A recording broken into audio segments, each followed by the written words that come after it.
Billionaire CEO called a missing applicant. A child answered, with Daddy from the stars. Before we begin, we'd love to know what country are you watching from. Leave it in the comments, and at the end, don't forget to give this story a rating from 0 to 10. Enjoy the story. Millionaire calls a missing job applicant. A little girl answers the phone. She says, "Mommy calls you Daddy from the stars because you live way up high and forgot how to come back down." Mas.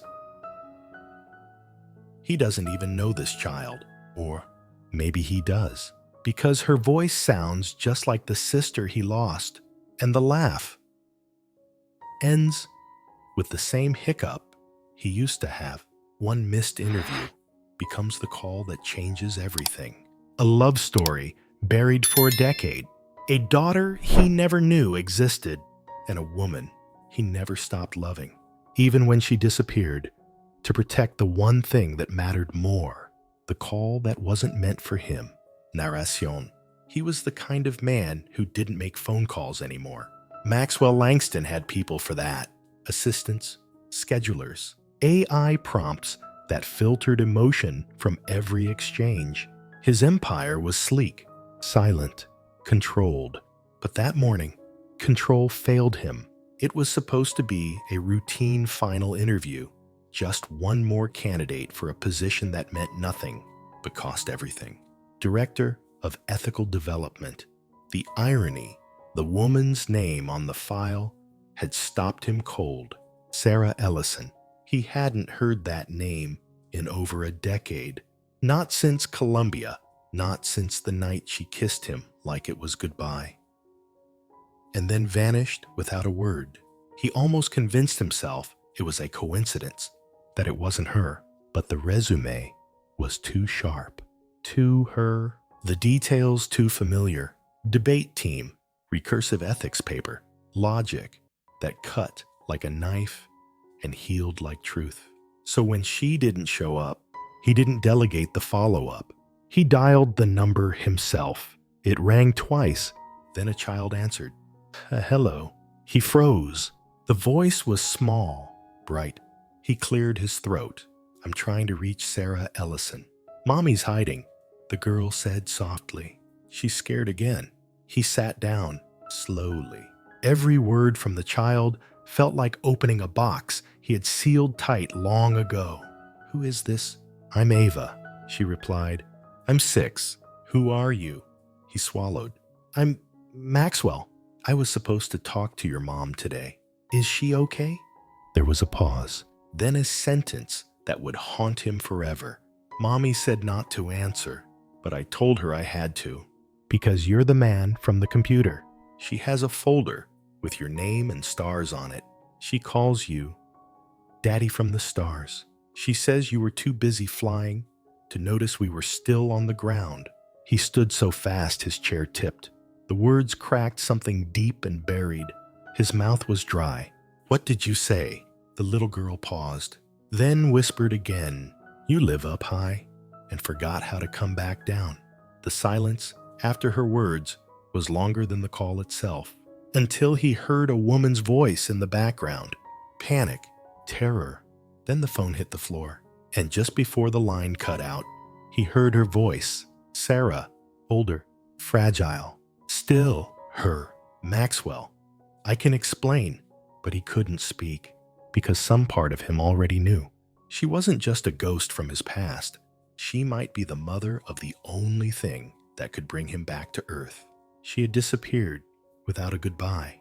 And now, all these years later, her daughter had answered the call, meant for someone else. But what if that one call was the life he was always meant to return to? Chapter 1. The file with stars on it. The office was too quiet. Maxwell Langston stood at the window of his 68th floor suite, watching the city pulse beneath him like a heart that had learned to beat without feeling. His assistant, Helena, had gone silent after he called off the rest of his day. She knew not to ask questions. Everyone did. But inside him, something refused to stay silent. The words echoed in his mind like a haunting lullaby. Mommy says you're daddy from the stars. He couldn't stop hearing it, and for the first time in years, he didn't want to. The folder still sat open on his desk. Sarah Ellison. The name might have faded from the world, but it hadn't faded from him. She had been fire and reason, sharpness with softness around the edges. He remembered her, like you remember a song you only ever heard once, but that one time had rearranged your heartbeat. They had debated ethics in college. He'd won the trophies. She'd won him, until she disappeared. No fight, no betrayal, just gone. He sat back down, his fingers trembling, as he tapped the tablet screen again. Her resume stared back at him. He zoomed in on the file metadata. It had been uploaded from a secure server. No IP address traceable, no recent online activity, no social media, no public traces in at least 6 years. She disappeared on purpose, he murmured. He could have told himself it was to avoid him, that she'd moved on. But now, there was Ava, a girl with his eyes, his sister's laugh, and a voice that cracked the silence of his perfectly curated life. He leaned forward, digging deeper. He asked Helena to run a background search. He didn't expect what came back. A single lease record. Brooklyn, 2nd floor, paid in cash, a P.O. box, a freelance alias, a few medical claims under a false name, but nothing else. She had buried herself, and somehow he hadn't noticed until now. He pulled open the folder again. There were notes scribbled in Ava's handwriting scanned in from a drawing Sarah had accidentally attached to her resume. A stick figure family under a sky of stars. In shaky letters, our safe place. There was no father in the drawing, just a woman and a little girl standing under a roof shaped like a moon. But the stars had his initials etched next to them. Maxwell stood up again, restlessness blooming in his bones. He walked to the private lounge of his office and opened the drawer he hadn't touched in 10 years. Inside, a photo. He and Sarah, shoulder to shoulder, holding a debate trophy. She was laughing, hair half up, eyes wild with pride. He had a rare, uneven smile. His tie was crooked. She had fixed it 5 minutes later. He remembered how she used to say, "You chase stars like you're afraid the sky will leave without you." His phone buzzed. Helena again. No traceable activity for the last 6 years. "Sir, except one. There's a birth certificate filed under the name Ava Ellison. No father listed.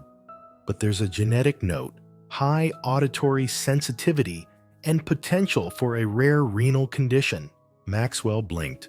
His heart dropped. He asked for the file. As it opened on screen, the words blurred. But one sentence seared into him. Suspected genetic markers, dual parent carrier, Alport syndrome. He sat down slowly. There was a 50% chance this was a random anomaly, but there was also a 100% chance that his own medical file, locked deep in his private vault, had once mentioned he was a carrier. He'd forgotten, or maybe he'd never cared to remember. Until now, he pressed his hands to his face. Everything inside him ached. This wasn't about an interview anymore.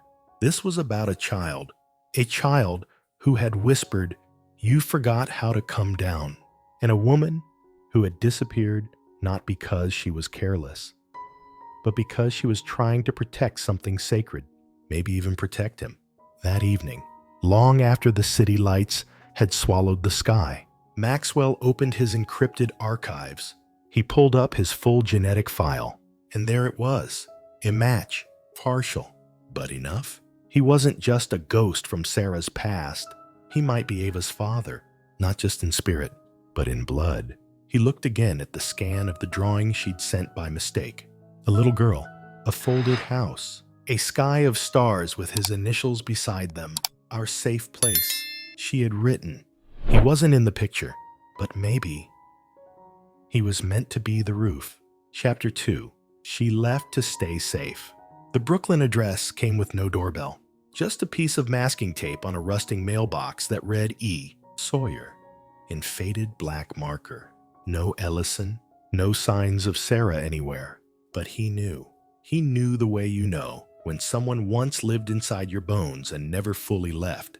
Maxwell stood outside the door of apartment 2B with a strange feeling in his chest. Not nerves, not even fear, just gravity. The kind that tells you, when this door opens, your life won't go back to what it was before. He raised his hand, knocked once, then again, softer. From behind the door, footsteps, small. Then a chain rattled, and there she was, Sarah Ellison, older, paler, still stunning. But she wasn't the woman he remembered from Columbia Halls. She looked like she hadn't slept in years, eyes sharp, shoulders squared, like someone who expected bad news every time she opened a door. They stared at each other for several heartbeats. No words, just the memory of what they once were, filling the silence like ghosts. Then her voice came, brittle and low. Maxwell. His voice caught. You left. She didn't blink. You stayed too far up to notice. She didn't open the door, but she didn't shut it either.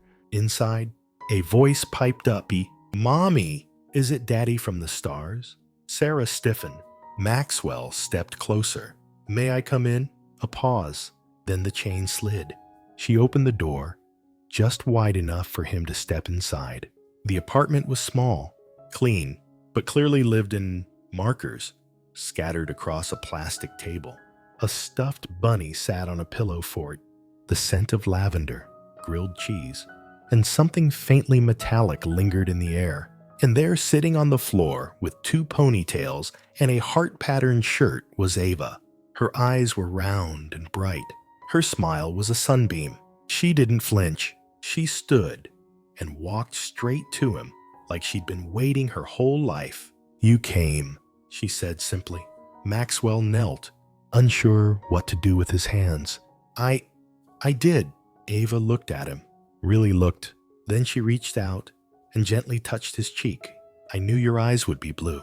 Sarah cleared her throat. Ava, go draw something. Mommy needs to talk to Mr. Langston. Ava obeyed, but not before whispering. He's better in person. Mommy. Maxwell exhaled a shaky breath as Sarah led him into the kitchen. She poured tea. He didn't ask for any. Neither spoke for a while. Finally, she said, I didn't know how else to tell you. After all this time, you could have written, called, said anything. And said what? That I was pregnant and hiding from a man who tried to kill me. He froze. Sarah's hands trembled as she set the cup down. He wasn't who I thought he was.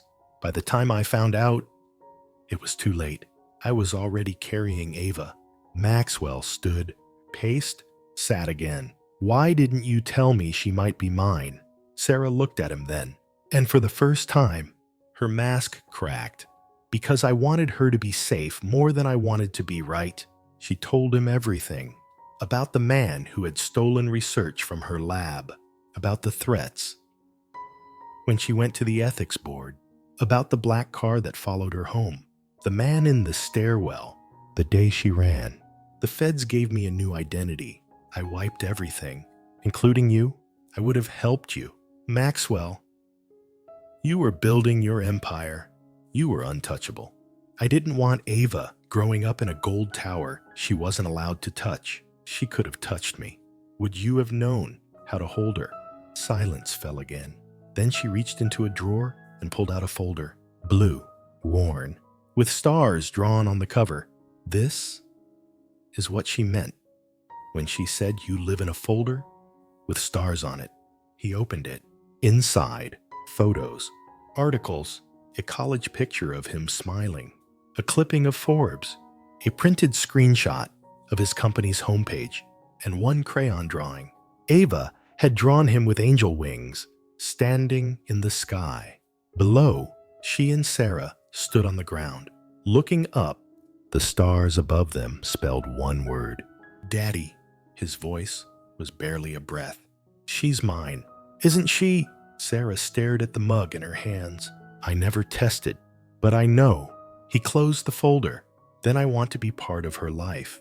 Sarah's eyes filled, but her voice was steady. Then don't show up with money or lawyers. Show up tomorrow at 4 p.m. with patience.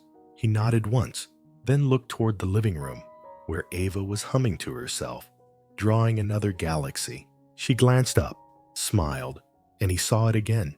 The light he never knew he was missing. She didn't leave to hurt him. She left to keep their daughter alive. And now that he'd found them, he couldn't go back to living in the sky. Chapter 3. The Man in the Stairwell. The next day, at exactly 4:00 p.m., he came back. No suit this time, no chauffeur, just a man in dark jeans and a wool coat, carrying a paper bag with fresh croissants and small bottled juices, because Helena said kids liked those. He had never looked more out of place on that Brooklyn block, and never felt more like he belonged somewhere. Sarah opened the door before he knocked. Ava was already bouncing behind her, shoes on the wrong feet, hair still wet from the bath. "You came back," she shouted, as if surprised. He hadn't floated away again. "I said I would," he answered, kneeling. Ava held up 2 markers. "Today, we're drawing planets. You get to pick one." He smiled, taking the blue one, Neptune. "It's far away, but it shines anyway." Sarah stayed in the doorway, arms crossed, watching, not judging, but still unsure. He could feel it, the tension in her shoulders, the way her body hovered slightly sideways, like she was ready to step in if the moment shifted. It didn't. Ava pulled out her crayons and placed them between them like sacred offerings. For 20 minutes, they colored in near silence. Ava hummed quietly, her tongue peeking between her teeth as she filled in stars with gold. "Mommy says I make too many stars," she whispered once. "That's impossible." Maxwell said, "The sky is only the sky because of stars like yours." She beamed, and for a moment, the world felt safe again, until it didn't. It was nothing at first, a sound, a shuffle, then a creak in the hallway outside. Sarah's face changed. Her body stiffened like a flame, remembering what it means to burn. Maxwell noticed it too. "What is it?" he asked quietly. She didn't answer. She walked silently to the peephole, looked, paused, then locked the door. He was there. Who? The man in the stairwell. Maxwell stood up instantly. "You're sure?" Sarah nodded, face pale. He always wore the same thing, a knit cap, gray jacket. He stood in the corner and watched. Never spoke. Did Ava see him? Once, she called him the gravel voice. She didn't hear him. She felt him. Maxwell moved to the window, pulled the curtain an inch. Nothing. Just stairs, rusting banisters, a half-dead plant on a neighbor's sill. But Sarah's hands were shaking now. "I told you this would happen. One call, and they find us again." People connected to him. "My ex, you said he disappeared." "I thought he did. Until a month ago, someone broke into our mailbox. Ava found a note on her pillow that said, 'Time's up.' She thought it was a riddle. I almost threw up." Maxwell felt the fury coil inside him. Not business fury, not boardroom cold. This was ancient, primal. He crossed the room and placed a hand on her arm. "You're not alone now." Sarah's voice broke. "That's what scares me. If they see you, they'll know you matter, and they'll come harder. Let them." She looked up at him. "You don't get to be reckless with us." "I'm not being reckless. I'm being here." Ava peeked from the corner, eyes wide. She didn't speak. She just walked toward Maxwell and placed her drawing in his hand. It was a house with no doors, just a sky above it, and 3 figures inside, hiding. "This is us," she said softly. "Why are there no doors?" he asked. "So no one bad can come in." He crouched to her level. "Then we'll build windows instead, ones that only let in stars." That night, Maxwell made a call, not to a bodyguard, to Julia Langston, his sister, federal prosecutor, war horse in heels. No time for sentiment. He hadn't spoken to her in 2 years, but when he said Sarah's name, her tone changed. Are we talking about the Sarah? Yes, the one you never got over. She has a daughter. Yours. Yes? Pause. Then Julia's voice came steady. Where are you? Brooklyn. Get them out of there. I'll meet you at the safe house by midnight. Sarah didn't argue when he told her, just nodded. Started packing. She's never stayed anywhere else. She won't be alone. Before they left, Maxwell watched Ava kneel beside the window and whisper something to the glass. What are you doing? He asked.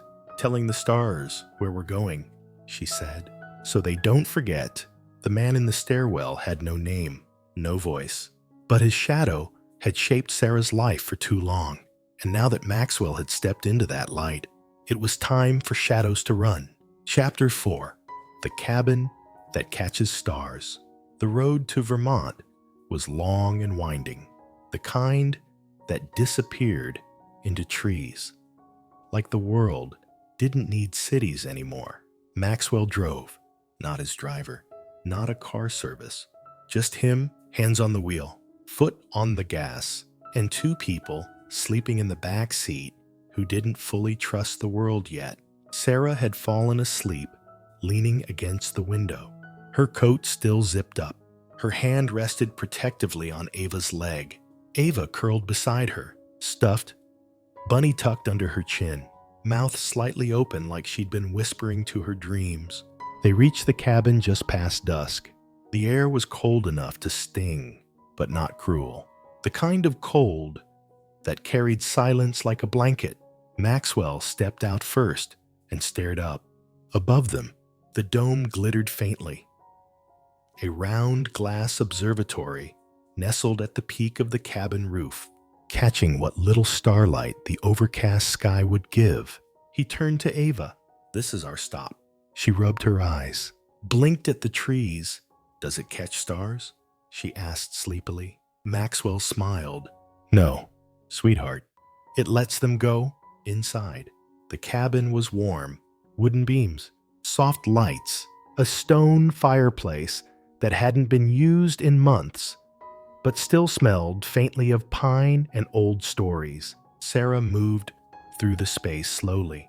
It's quiet here. Maxwell nodded. No staff, no security system connected to the grid, just us. She glanced toward Ava. She might not sleep. She will. He'd spent the entire previous day having the place reset fresh linens, stocked food, and most importantly, something special set up inside the dome. After dinner, when the fire had settled into a low crackle, he took Ava's hand. Want to see the stars from the sky? Her eyes lit up. She looked at Sarah for permission. Sarah hesitated, then nodded once. They climbed the narrow stairs to the observatory. The glass dome stretched overhead like a snow globe made for dreams. In the center sat a small beanbag chair, a telescope, and something covered with a black cloth. What's that? Ava asked. Pointing, Maxwell knelt beside it. You'll see.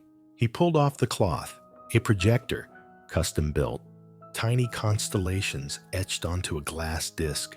He flipped the switch, and the room filled with stars, not just dots, whole constellations, some real, some drawn from Ava's own crayon sketches that Sarah had emailed him long before she ever knew he saw them.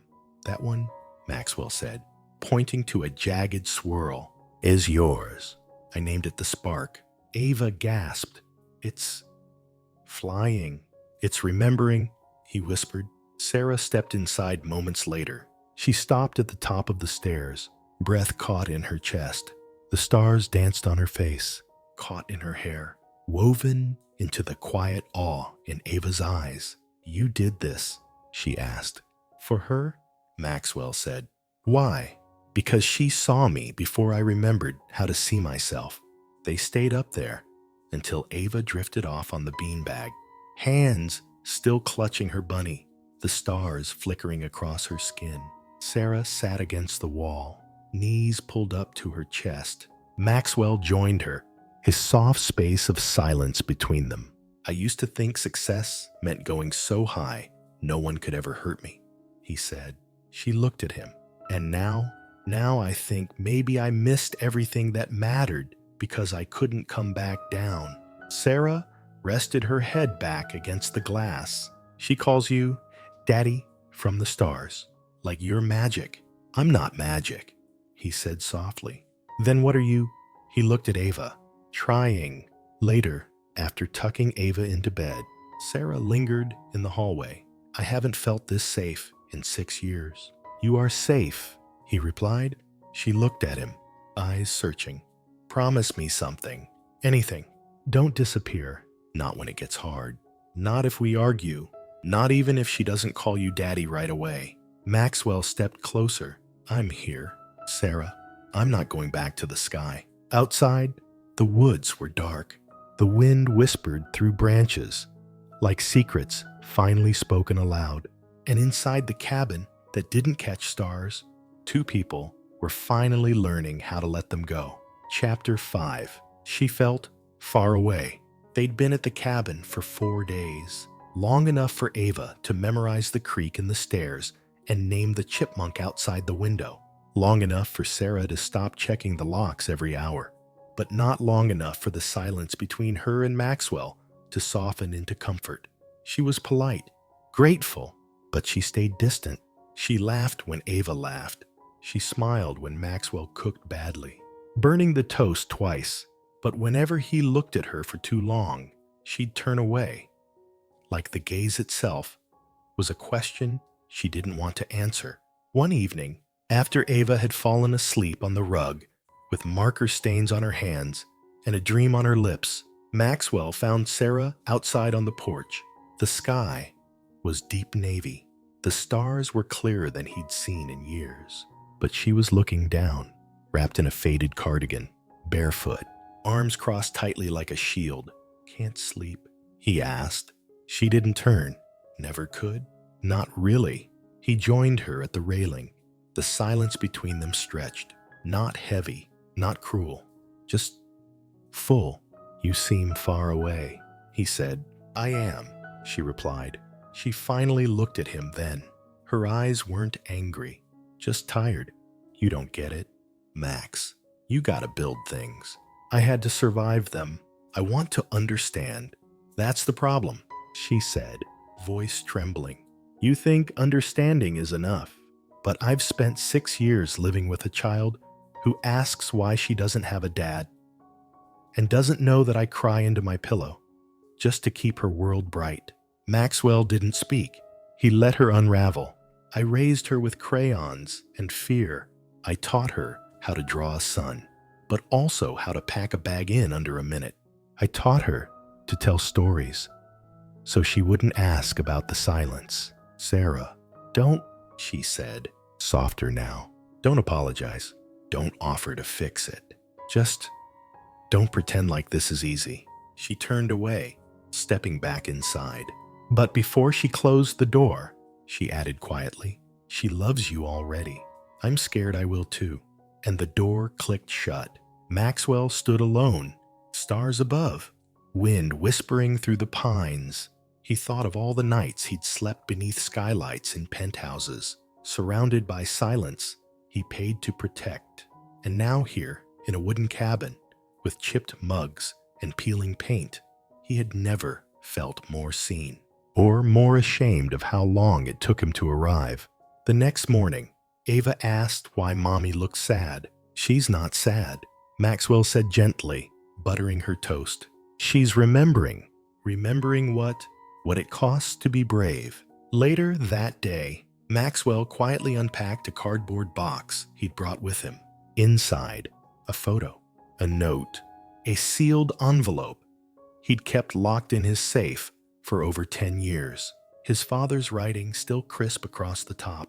Control the line. Max, you don't need heirs. Heirs complicate legacy. Maxwell stared at it a long time. Then, without ceremony, he placed it in the fireplace, watched the flames eat every word. That night, Sarah didn't come outside. She sat inside, curled on the couch with a blanket and a book. She didn't turn a single page of. Maxwell walked past her gently, paused, then said, "I don't want a legacy anymore." She looked up. "Then what do you want?" He swallowed.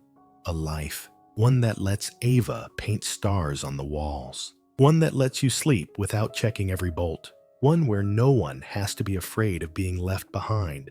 She didn't say anything, not right away, but her eyes softened, and she didn't flinch when he sat beside her. They didn't touch, but the space between them didn't feel quite so far anymore. Some distances are measured in miles. Others are measured in nights survived alone. But that night, as firelight flickered across the walls of a quiet cabin, she didn't feel so far after all. Chapter 6. A galaxy in her chest. The cough started small. A little wheeze at breakfast, a clearing of the throat after she ran up the stairs too fast. Sarah noticed it first, her eyes flickering every time Ava rubbed her chest. Maxwell noticed it second, but when he did, he noticed everything. The pink flush in her cheeks that lingered too long, the way she paused mid-laugh to catch her breath, the quiet wince she tried to hide when she reached too far for a crayon. They were lying on the floor of the observatory one night, the three of them, gazing up at the constellation Ava had named the Sparkle Bunny Nebula. Ava reached over and touched her chest. "There's something in here," she said softly. "Like what?" Maxwell asked, trying to keep his voice light. "Like a galaxy," she whispered. "But sometimes it gets stuck." Sarah sat up immediately. "Stuck how?" Ava just shrugged. "It feels big, but tired." Maxwell and Sarah shared a look. They didn't speak then, not in front of her. But something passed between them, an unspoken agreement that whatever this was, they'd face it together. The next morning, Maxwell called in a favor. Dr. Marianne Jensen, pediatric geneticist, trusted, discreet. The kind of woman who owed him not because of business, but because once, long ago, he'd funded her research when no one else would. She agreed to meet them in a private clinic 2 towns over, under an alias, no digital records. Sarah hesitated. "If anyone traces this, they won't," he said gently. "Not this time." The drive was quiet. Ava played with a small slinky in the back seat, unaware of the storm gathering around her. Maxwell's hands gripped the wheel too tightly. Sarah stared out the window, jaw clenched like a prayer. The exam was fast. The waiting was slow. Ava colored quietly on the exam table, while Sarah and Maxwell sat outside, hands intertwined without realizing it. Then the doctor came out, and her face told them everything. Sarah stood first. "Tell me." "Doctor." Jensen handed over a folder. "You were right to be concerned." She pointed to a line in the genetic scan. "Mutation pattern, consistent with Alport syndrome." Maxwell froze. His throat tightened as he read the details. Words like progressive hearing loss and renal risk blurred on the page. But it was the next sentence that broke him. "Genetic markers confirm dual parental contribution." Sarah inhaled sharply. "So she's yours, Doctor," Jensen said, looking at Maxwell. "Biologically, undeniably." He sat back slowly. The air felt thick. His world restructured in one sentence. Sarah leaned forward, voice trembling. "How bad is it?" "Manageable. With early monitoring, dietary changes, hearing support, and eventual renal care. But it's not cheap, and it doesn't wait." Maxwell closed the folder gently. "Then we won't wait either." That night, Ava sat in front of the fire, toying with a tiny star-shaped pendant Maxwell had given her after dinner. It was gold, engraved with tiny constellations and 3 letters on the back. "Oh, a C.L. Ava Sarah Langston." She looked up at her mother. "Can I be that?" she asked softly. "Can I be a Langston?" Sarah's eyes filled, but her voice stayed strong. "Only if you want to be Ava clutched the pendant tightly. I want to be from the stars. Maxwell crouched beside her. You already are. Later, after Ava had fallen asleep on the couch under a blanket covered in stars, Maxwell and Sarah sat in the kitchen. Neither spoke for a long time. Then Maxwell said, "She has a galaxy in her chest." Sarah nodded, her voice soft, "And we have a lifetime to help her breathe around it." The diagnosis didn't break them. It just made them look closer at each other, at Ava, at what it meant to hold light inside something fragile. Because sometimes the brightest stars burn from the inside out, and all they need is someone to see them clearly. Chapter 7. Before they find us again. The note came in the morning, folded under the cabin's front door, slipped inside like a breath no one heard. There was no envelope, just a line, written in thick, black ink. You were warned. Sarah stood frozen in the doorway, her hand trembling. Maxwell took the note from her gently. His eyes didn't blink. You recognize the handwriting. She nodded. It's his. Are you sure? He used to leave letters like that when he was watching. Folded, always folded. He said it was neater, cleaner. Her voice was flat, but her body betrayed her. The way her breath stuttered, the way she backed into the wall, like something might reach through it. Ava was still asleep. Maxwell looked down the hallway, toward her room, then back at Sarah. Pack a bag. What? We leave. Now. Max, it could be a prank. Some local who heard rumors. We don't even know if. I know fear when I see it. He cut in gently. And I know you're already planning escape routes in your head. She didn't argue, just walked straight to the bedroom and started folding Ava's clothes with shaking hands.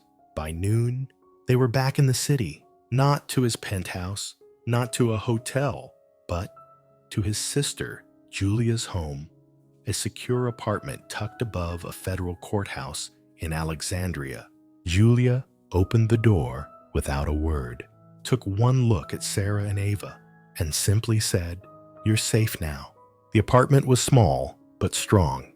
Books lined the walls. The kitchen smelled like black coffee and judgment. Maxwell paced while Julia reviewed the note. If this came from him, it means someone's talking. Someone saw you together. Clinic, Sarah offered, or the courier who dropped the pendant. Or, Maxwell added, the whisper network he always used. People who protect shadows. Julia sighed. We can pull federal eyes in again, but it's going to require something you've avoided for years. Sarah looked up. Testimony. The word hung in the air like a knife. Sarah sat down slowly, wrapping her arms around herself. It'll make it worse before it gets better. That's true, Julia replied. What if it puts Ava in danger? Then we protect her, but we don't run. Not this time. Maxwell knelt beside her. Let me help. Sarah looked away. Helping means staying, even when it's terrifying. I'm not going anywhere, he said. Not before. Not again. That night, while Julia made calls to the DOJ and scrubbed old files, Maxwell helped Ava set up her telescope by the window. She peered through the lens with a squint. Can you see Mars from here? She asked. Maybe. He smiled. Why Mars? Because Mommy says Mars is the god of war, and she says we're in a quiet kind of one. Maxwell blinked. She said that when she thinks I'm not listening. He swallowed. You always listen, don't you? Ava nodded solemnly, even when it hurts. Later that night, Sarah came into the guest bedroom, where Ava had fallen asleep. Wrapped in a blanket and bunny fur, she found Maxwell sitting on the edge of the bed, head in his hands. I don't know how to protect her from this, he whispered. She sat beside him. You already are. But what if this never ends? Then we teach her to stand in the storm. He looked at her. What about you? She met his eyes. I've been in the storm so long, I forgot what dry ground feels like. Maxwell took her hand slowly.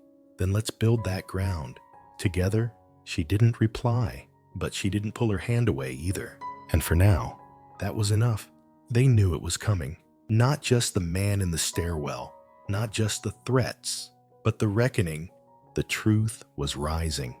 And before they found them again, Maxwell and Sarah would be ready. Chapter 8. Her name was never meant to be a secret. The first headline broke 2 days later. Former Langston Tech whistleblower linked to secret child and CEO Maxwell Langston. No photos, no confirmation, just rumors stitched together from scraps. But Sarah knew what that kind of fire could become. And so did Maxwell. Julia handed him the printed leak at breakfast. Someone in the system wants this out. This isn't media curiosity. This is a warning shot. How much do they know? He asked. Enough to suggest you knew about Ava longer than you did. Enough to paint this as a cover-up. And Sarah, so far, still a ghost. Sarah, standing near the window with Ava, turned at the sound of her name. Let them say it, she said quietly. Maxwell stood. Say what? My name. My story. I'm tired of hiding. They called a meeting that afternoon. Just the four of them. Sarah, Maxwell, Julia, and Ava, asleep in the next room. Sarah held the pendant Maxwell had given Ava between her fingers, her voice clear. I spent years thinking erasure was safety. That if I erased myself from the system, from him, from the world, Ava would be spared. But you were wrong, Julia said gently. Sarah nodded. Her name was never meant to be a secret, and neither was mine. That evening, Sarah sat beside Maxwell with a notebook in her lap. I want to tell it in my words, not a press release, not some corporate statement. A letter? He asked. A testimony? She said. But not just about what he did, about what I survived. And why I stayed gone. Why? She looked at him. Because I didn't think anyone would believe me if I ever came back. She spent the next 3 days writing. Long hours at the kitchen table. Headphones in, Ava drawing quietly beside her, coloring stars in the margins of the drafts. At night, Maxwell read them, and some nights he couldn't finish. Because the words weren't just brave, they were devastating. She wrote about the research lab she once helped build, the one her ex turned into a data laundering machine. She wrote about the threats, the intimidation, the day she found out she was pregnant. She wrote about standing in a courtroom under an alias, testifying behind glass, while Ava kicked inside her ribs. She wrote about the way no one looked at her after, about the silence, the isolation, the fear of raising a child who carried two legacies, one of hope and one of shadows. And still, she wrote, on the fourth day, she finished the last line and set the notebook down. Maxwell picked it up. He looked at her. Are you ready for the world to know? They already know pieces, she whispered. I just want to give them the truth. They published it through Julia's legal office, bypassing media spin. The statement began with a single line. My name is Sarah Ellison, and I am not a ghost. It went viral overnight, not because it was scandalous, but because it was human, clear, courageous, quietly furious, and full of love for her daughter, for her safety, and yes, even for the man who hadn't known, but chose to stay. Reporters called it the softest revolution. Maxwell didn't do interviews. He just released a single quote. She didn't come back to fight. She came back to raise light. That night, Ava watched her mother's video statement on the couch, curled beside her stuffed bunny. When it ended, she looked up at them both. Does this mean we're real now? Sarah blinked. What do you mean? Baby, before we were hiding, I felt invisible, but now everyone sees you. So maybe now I get to be me too. Maxwell lifted her into his lap. You've always been you. We just finally caught up. Later, when Ava was asleep, Sarah stood at the window in a long gray t-shirt and bare feet, staring out at the city. Maxwell came up behind her, wrapping a blanket around her shoulders. She didn't turn. I thought it would feel scarier. It might tomorrow, but not tonight. She turned to face him. I didn't disappear because I stopped loving you. Max, I know. I disappeared because I did. They stood there a long time, forehead to forehead, silence humming between them like a familiar song. No promises, no declarations, just truth, the kind you whisper when the world finally stops spinning. Her name had never been meant to vanish, but sometimes the world doesn't know how to hold a woman brave enough to walk away from power. Now, it wasn't about power anymore. It was about presence, and the girl, with starlight in her chest, who finally got to carry her mother's name out loud. Chapter 9. She doesn't know how powerful she is. The morning the first child arrived at the shelter, with a copy of Ava's star drawing folded in their backpack, Sarah cried. Not loudly, not theatrically, but the kind of quiet, stunned crying that only happens when something sacred is finally seen. The Ava Foundation had launched only weeks earlier, still barely standing on its legs, but the world had begun to whisper, and Ava, without even knowing, had become its heartbeat. She had drawn the original sketch in crayon on a Tuesday afternoon, a castle with no flags, just open windows and stars carved into the walls. At the bottom, she wrote, "Home is where you're believed." Maxwell had found it on the counter, next to her unfinished sandwich and a glass of milk. He didn't frame it. He scanned it, printed it, and quietly made it the emblem of the foundation. Not because it was cute, but because it was right. Ava had no idea. She still asked for help tying her shoes, still insisted that pancakes tasted better when you added exactly 13 sprinkles, still cried when her bunny went through the laundry by accident. She didn't know what she'd started, not really, but the world did. The shelters filled faster than expected. Letters came in handwritten, typed, whispered, through emails from safe houses, all from children who had seen the video, heard the story, trusted the name. A verb serif, advocacy, voice, asylum. Sarah read some of the letters aloud one night. Ava lay on the couch beside her, curled under her blanket. Maxwell sat across from them, watching them like they were light. He'd only just learned to recognize. This one's from a boy in Baltimore, Sarah said. He says, I don't know who the girl is, but her castle made me think maybe I'm not bad. Ava blinked slowly. Is he talking about my castle? Yes, Sarah whispered. Ava frowned. But I just drew it because I wanted a place where Mommy could sleep without worrying. Maxwell smiled softly. That's what makes it powerful. Sweetheart, you dreamed it just for us. And now it's helping everyone else too. Ava didn't respond. She just slid off the couch, grabbed a pencil, and started drawing again. Later that week, the foundation hosted its first private roundtable for child protection leaders. Maxwell spoke briefly, but Sarah spoke longer. She stood beside a printout of Ava's castle sketch and told them the truth. My daughter doesn't know what she's started, but I do, and if you help us, we can make sure every child who needs that castle knows where to find it. After the meeting, a woman from Seattle approached Sarah quietly. That's your daughter. Sarah nodded. She's going to change the world. Sarah's voice broke. She already did. But power doesn't move without resistance. And in the quiet corners of encrypted forums, chatter grew. Not just about Sarah, but about the spark. That's what Ava had become to them. Not a child. A threat. Julia called Maxwell the next day. We've picked up on a few mentions. Nothing direct. But it's escalating. What does that mean? It means someone's paying attention, and not in the good way. What do? We do what she did for you, Julia said. We listen.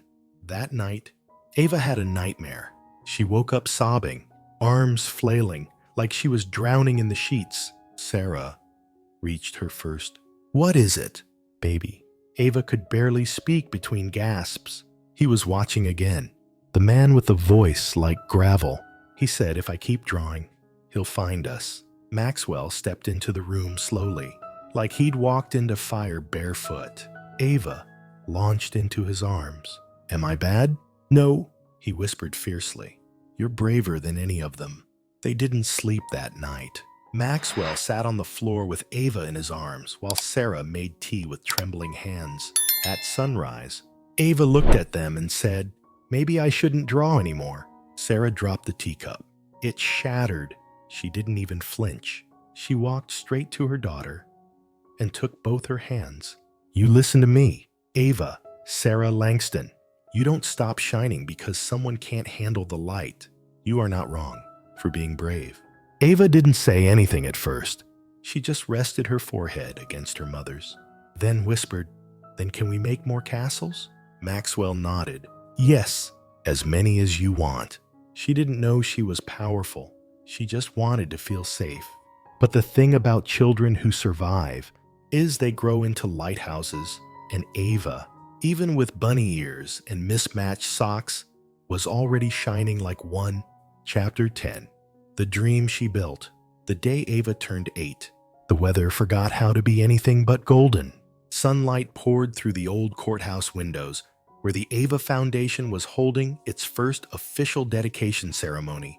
There were no balloons, no press, just stories, dozens of them, children who had once hidden in closets, under beds, in corners of classrooms, now walking down the marble steps, holding small paper stars, each one with their name written in Ava's handwriting. She stood at the podium, legs too short to reach the floor, her yellow cardigan buttoned wrong, hair pulled into uneven pigtails. Her voice shook when she spoke, but her eyes didn't. I made a castle, she began, because I didn't want my mom to be scared anymore.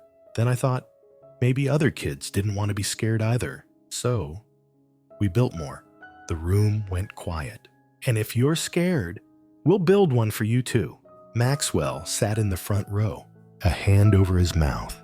He had given hundreds of speeches in his lifetime to investors, governments, boards, but none had made his chest ache like this. Beside him, Sarah didn't blink. She watched their daughter, like she was watching a sunrise she never thought she'd see again. The Ava Foundation launched its first full national campaign that week. Whispers build castles. It wasn't about exposure. It was about belief. They trained teachers to recognize coded language in children's behavior. They funded mobile clinics disguised as bookmobiles. They created an encrypted platform where any child could submit a drawing and receive a response in 72 hours from a trained advocate. The only rule, no judgment, only wonder. Ava kept drawing.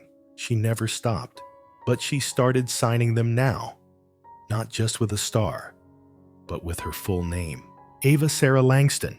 One night, months later, Maxwell sat on the cabin porch with Sarah. The stars were out. Ava was asleep, and the wind hummed through the trees like an old lullaby. He reached into his pocket and pulled out something small. Not a ring, not yet, just a folded piece of paper. It was Ava's first drawing, the original one, the house with no doors. She drew this to protect you, he whispered, and ended up saving me, Sarah replied. He looked at her. I used to think empires were built in towers, but I was wrong. She took his hand. Where are they built? On the floor, with crayons, by girls who don't know how powerful they are. The next morning, Maxwell resigned from his final advisory board seat. He turned down 2 media interviews, 3 tech panel invites, and an award nomination.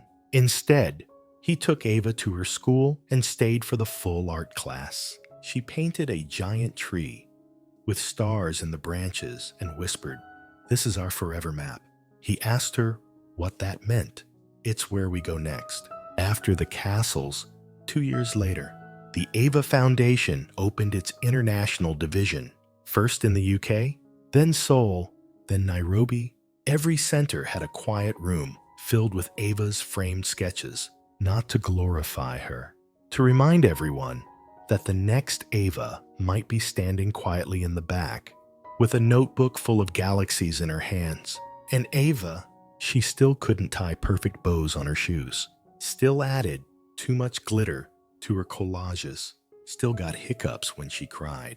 But when a scared little boy showed up at the new center in San Diego, holding a picture of a door with no handle, Ava sat beside him and asked, "Want to help me draw a window?"